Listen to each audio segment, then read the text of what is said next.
Hi, it's me again with Corel Draw Tips and Tricks. Somebody emailed me a really good question that I don't really have the total answer for.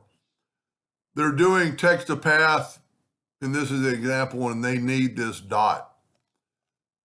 There's two ways you could do it, and I didn't do it perfectly here, and I don't like text to path on the bottom because the numbers are all messed up.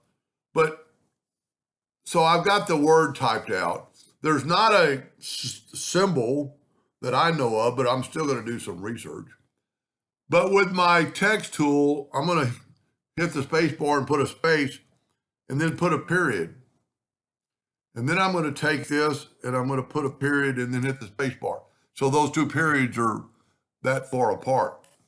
Now, what I would do, and there might be several ways to do this, I'm going to split this text kind of like the middle through that middle part of the E.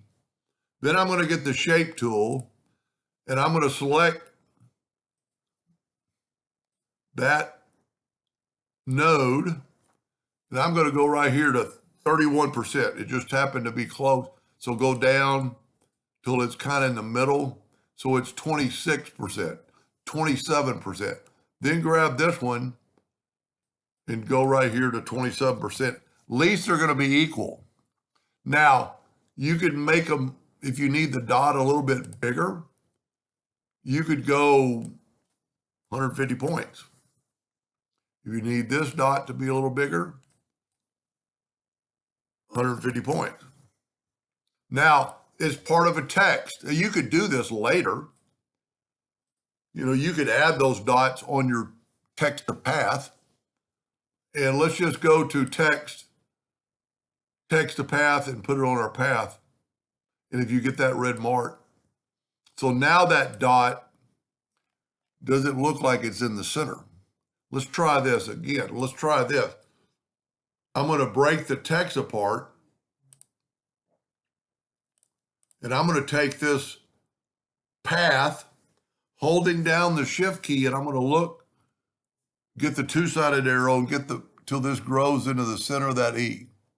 So see, my dots aren't exactly where they were. And that's why I almost said you could do this well, I'm not exactly in the center of that E, but holding down the shift key, it'll grow. And you could also, if you need to bump it up a little bit, go 105. Now these are too low. So you could still take your shape tool and you could literally just move this up and then put it wherever you want. Now we're doing it manually, so it's going to be a little bit hard to maybe have a match, but you can move that dot anywhere you want, and you can always bring it in a different indexing line and put it at the bottom and see if this one's not at the bottom like the other one. And since we did do that red line, it should be, the text is going to be in the middle. And you could also move this down like by, well, not that number, but this number. So you just move it down by percentage. I'm still going to do some research on that, but that's the only way I can think about how to do it right now. Anyway, I hope that helped them a little bit, and thank you for watching.